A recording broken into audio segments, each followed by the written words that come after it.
कहिए कैसे हैं आप। कई बार कोई बात बहुत खुशी दे जाती है और आज मैं आपसे शेयर करने जा रही हूँ वही खुशी। असल में हुआ क्या कि जैसे आप सबके बहुत सारे मैसेजेस आते हैं यूट्यूब पे, तो एक लेडी का मैसेज आया हुआ था, उसमें ये लिखा हुआ था कि वो एक अच्छी सास बनना चाहती है, वो क्या करें। तो मुझे बहुत खुशी हुई है पढ़ के और मैंने उनको तुरंत मैसेज किया वापस से कि ये तो बहुत अच्छी बात है और मैं आपको बताऊंगी भी, और मैं आपका नाम लेके ये भी बताऊंगी कि आप ऐसा करना चाह रही हैं। तो उनका दोबारा मैसेज आया कि प्लीज़ आप मेरा नाम मत लेना, बस मैं अच्छी बनना चाहती हूँ। पर अगर उनको पता लग गया, मेरी बहुओं को पता लग गया तो अच्छा नहीं लगेगा, इसलिए नाम मत लेना, पर हाँ मुझे टिप्स दो, मैं अपने आप में एक बदलाव लाना चाहती हूँ।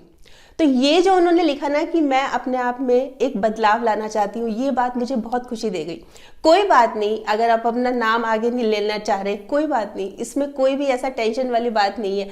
ये अच्छी बात है कि आप बदलाव लाना चाह रहे हैं, अपने अंदर एक नया बदलाव लाना चाह रहे हैं। तो मुझे बहुत खुशी हुई। उनको मैंने कुछ बातें लिखी और ये भी लिखा कि मैं एक वीडियो इसी बारे में बनाऊंगी। तो अच्छी सास कैसे बने, जो हमारी डॉटर इन लॉ है, हमारी बहू है, वो हमसे खुश रहे, तो हमें क्या करना चाहिए, एक अच्छी सास कैसे बनना चाहिए।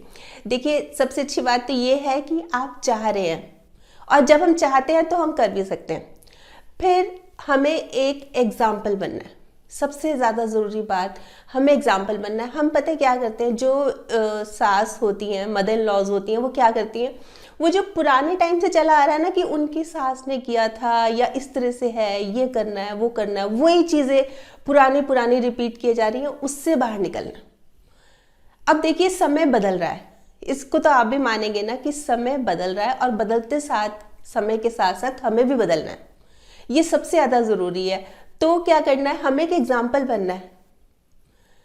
हमें बदलते समय के साथ बदलना है और एक एग्जाम्पल बनना है। तो क्या क्या, किन किन बातों का ख्याल रखें, चलिए हम इस बारे में तैयार है कि हमने बदलना है, एक एग्जाम्पल सेट करना है, पर हम करें क्या, कहाँ से शुरुआत करें।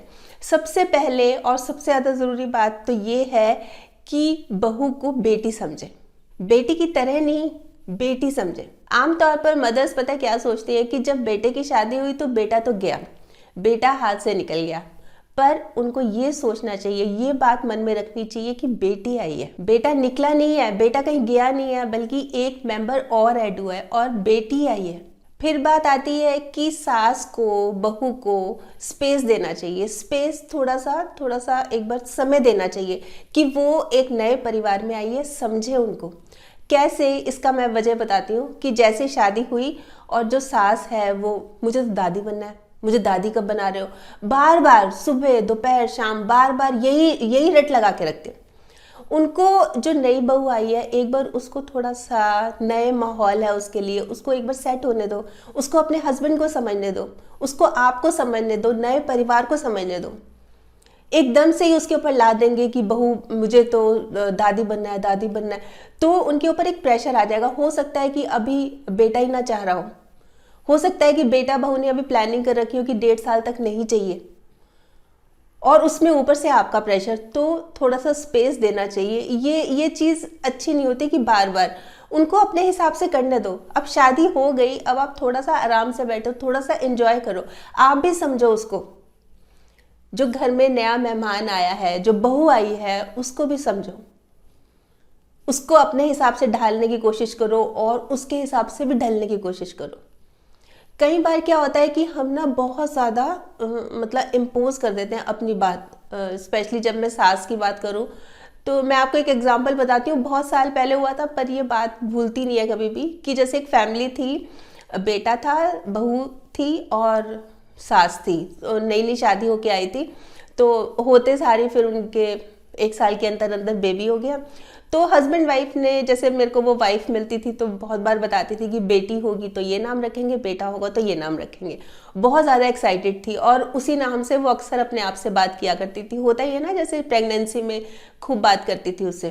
तो जब बेबी हुआ तो सास बोली कि ये नाम रखना है, वो अपने हिसाब से कोई पुराना सा, और उन्होंने कोई नाम सोच रखा था जो आज के ज़माने का है, आज के समय का है। उनमें इतने ज़्यादा डिफरेंसेस हो गए, मतलब सास अपनी बात नहीं मानी, बहू ने बोला हमने तो यही नाम रखना है जो हमने सोचा हुआ था, और वो बहू लड़के चली गई। झगड़ा करके चली गई। सास भी अटकी रही वहां पे कि नहीं, मैंने तो वही पुराना नाम रखना है। वो बड़ा अजीब सा लगता, मतलब जैसे आज के समय के हिसाब से जो सास है, जो बहू है, एक जनरेशन, एक गैप आ गया ना, एक पीढ़ी का गैप आ गया दोनों में। तो बड़ी मुश्किल से फिर 2-3 महीने के बाद सुलह होके फिर वो घर आई थी, और नाम कोई तीसरा ही रखा था। मतलब ये हुआ था कि ना सास का पसंद का रखेंगे ना बहू का, तो फिर जो बेटे ने सुझाया था फिर वो नाम रखा था। पर एक बार तो डिफरेंसेस हो गए ना, एक बार तो मन में मन मुटाव आ गया ना। कहाँ बच्चे के होने की खुशी मनानी थी और कहाँ पे वो अलग चली गई। ये हुआ किस लिए? ये सिर्फ इसलिए हुआ कि सास ने अपनी चलाई कि नहीं यही नाम रखना है। अच्छा बेटा थोड़ा सा क्योंकि लिहाज करता है मदर का, वो चुप हो जाता है, और जो बहुएं हैं वो सोचती हैं कि आप दबते हो। तो ये चीज़ भी बहुत ज़्यादा आती है। और रिस्पेक्ट देखिए, अगर बेटा बहू रिस्पेक्ट देते हैं तो बहुत अच्छी बात है। बाकी अपनी चीज़ें लादनी नहीं चाहिए। आपका समय था, आपका समय, अब इनका समय है। एक समय आपका था, अब इनका समय है, तो आप इनको एंजॉय करने दीजिए, इनको इनके हिसाब से चलने दीजिए। फिर बात आती है कि ग्रैंड पेरेंटिंग। एक तो होती है पेरेंटिंग, एक होती है ग्रैंड पेरेंटिंग। वो होती है कि जैसे दादा दादी कर रहे हैं, नाना नानी कर रहे हैं, बच्चों की परवरिश। जैसे अगर जॉइंट फैमिली है तो वो एक साथ रहते हैं और वो बहुत पैम्पर करते हैं। आम तौर पर जब दादी बन जाती है कोई या नानी बन जाती है तो वो अपने बच्चों को बहुत ज़्यादा पैम्पर करती है। बहू बार बार बोलेगी कि नहीं मम्मी जी ऐसे मत करो, इसको ज़्यादा टॉफ़ी चॉकलेट मत दो, या इसके सामने ऐसी बातें मत करो, या इसके सामने ऐसे सीरियल मत देखो, इसके ऊपर बुरा असर पड़ता है, रात को अकेला डरता है। कोई फ़र्क नहीं है। अगर वो बार बार टोक रही है, मना कर रही है, तो आप समझ जाइए। तो सास को समझ जाना चाहिए कि हाँ मुझे ऐसा नहीं करना। देखिए बहुत ज़रूरी है ये चीज़ें समझनी। कई बार क्या होता है कि कुछ जैसे सास हो गई, वो अपने पोतों से, बच्चों से पूछ रही है, अच्छा हाँ तेरे मम्मी पापा क्या बात कर रहे थे, बच्चा भी बता रहा है, बच्चे को क्या समझ है। तो इस तरह की चीज़ें नहीं हो तो बहुत अच्छा है, बहुत ज़रूरी है। और एक बात की तुलना करती हैं। तुलना कैसे करती हैं? पुराने समय से और आज के समय में। कैसे कि हमारे टाइम में तो मेरे पति तो कभी रसोई में जाते ही नहीं थे, और ये देखो लड़का बहू ने क्या बना दिया, हर समय रसोई में रहता है। देखिए अब बदल रहा है समय। वही बात स्टार्टिंग से, बदलते समय के साथ साथ बदलना बहुत ज़रूरी है। एक समय था जब शादी होकर लड़की आ जाती थी, घर में बैठ जाती थी, बस एक शो पीस बन के रहती थी, बस। आज वो बराबर का काम कर रही है। तो इस बात को समझिए।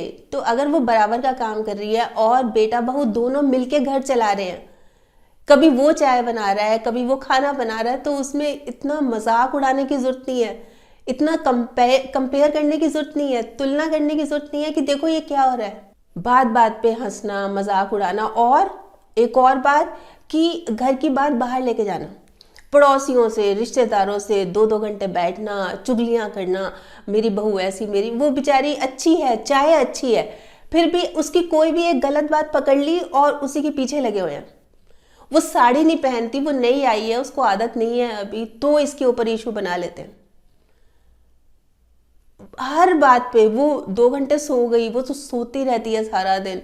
वो किचन में थोड़ा खाना थोड़ा स्लो बनाती है, आराम से कर रही है वो काम, ये तो आराम से करती है। मेरी स्पीड थी, मेरी सास ऐसे कहती थी, मैं तो ऐसे कहती थी। मतलब तुलना करना प्लस फिर मजाक उड़ाना और फिर दूसरों के आगे बातें बनाना। तो घर की बात घर में ही सुलह कर लेंगे तो वो बहुत अच्छा है। बहुत बुरा लगता है घर की बात, पता है क्या, कि मैं पहले भी मैंने अपनी वीडियोस में बोला है कि लोग मजाक उड़ाते हैं, लोग मज़े ले लेके सुनते हैं। उनको कोई हमदर्दी थोड़ी ना होती है कि बहू कैसी है, बहू कैसी नहीं है। वो तो आपके ऊपर हंस रहे हैं और मजाक आपका भी बन रहा है। अगर आप ये सोच रहे हो कि मैं तो बहू की बात करके बस ठीक है, मेरा तो नहीं कोई मजाक उड़ाएगा, मैं तो हमदर्दी ले लूंगी। कई बार क्या करती हैं सास की, रोने लग जाती है, दूसरों के आगे इमोशनल हो जाती है, इमोशनली ब्लैकमेल होता है ना, वो करने लगती है। उसका क्या फायदा? कहीं से भी किसी भी सूरत में ये बातें बिल्कुल सही नहीं है। आपको कोई प्रॉब्लम है, इशू है कोई, उसको बैठ के सुलझाइए, आपस में सुलझाइए। ये सबसे ज़्यादा ज़रूरी है। पॉजिटिव सोच रखनी है। 99% झगड़े इसीलिए होते हैं कि हम नेगेटिव कमेंट पास करते हैं, नेगेटिव बोलते हैं और ऊंचा बोलते हैं, लड़ाई झगड़े के लिए हमेशा तैयार रहते हैं, टॉन्ट करते हैं।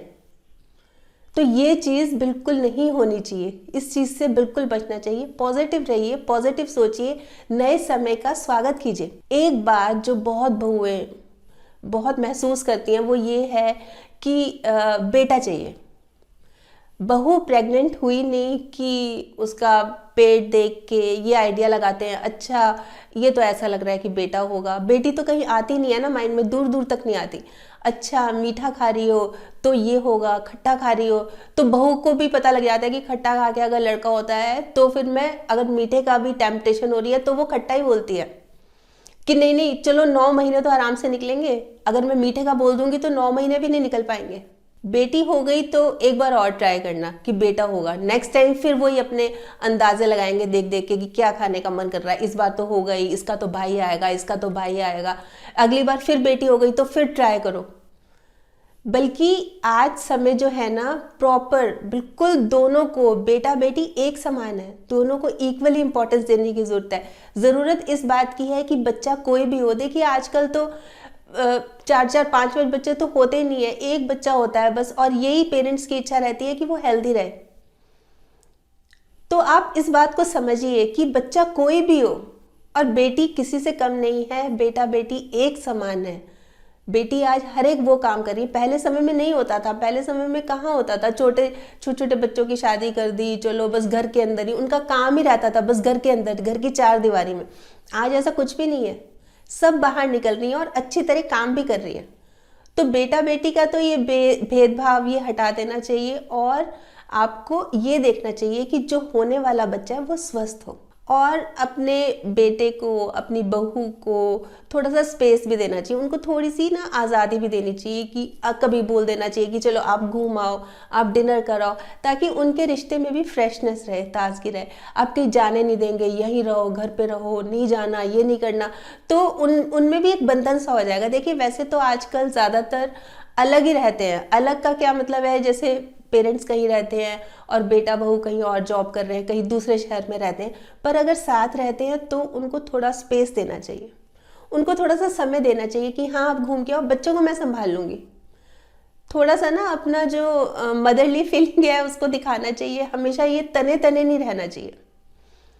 और ये बात मैं बेटियों से भी कहना चाहूँगी, जो बहुएं हैं, कि जब शादी से पहले कितनी बार डांट खाती है मदर से, बहुत बार होता है, कितने झगड़े होते हैं। पापा की लाडली होती है, मदर से तो हमेशा ही लड़ाई झगड़ा होता है उनका।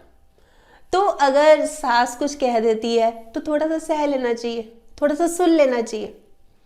मदर से भी तो डांट खाते ही थे ना, सुनते ही थे ना, तो थोड़ा सा इधर भी हो जाना चाहिए, फिर क्या दिक्कत है। दोनों को ही समझदारी से काम लेना पड़ेगा, तभी बात बनेगी, दोनों को ही, सिर्फ सास नहीं, सिर्फ बहू नहीं। वैसे वो बोलते भी है ना कि हर रिश्ते में हुआ करते हैं एहसास कुछ खास, हर रिश्ते में हुआ करते हैं एहसास कुछ खास, कोई बोल नहीं पाता तो कोई समझ नहीं पाता, पर आप ज़रूर समझिएगा, इस रिश्ते को समझिए और इसको बहुत प्यार से निभाइए। वैसे आप बताइए, आप क्या सोचते हैं, और कोई अच्छी टिप्स कि अच्छी सास कैसे बन सकते हैं, या अगर आप अच्छी सास हैं तो आप किस तरह से डील करते हैं अपने बहू के साथ, किस तरह से रहते हैं, आप ज़रूर बताइएगा, ताकि हम दूसरों के साथ इसको शेयर कर सके, बता सके और एक घर का बहुत अच्छा माहौल बना सके। तो आपके कमेंट्स का मुझे इंतजार रहेगा। कल फिर मिलूंगी, तब तक स्माइल भी रखिए और पॉजिटिव रहिए और पॉजिटिव सोचिए। और हाँ, अगर आपने मेरा ये यूट्यूब वाला चैनल सब्सक्राइब कर लिया तो बहुत बहुत और बहुत सारा धन्यवाद।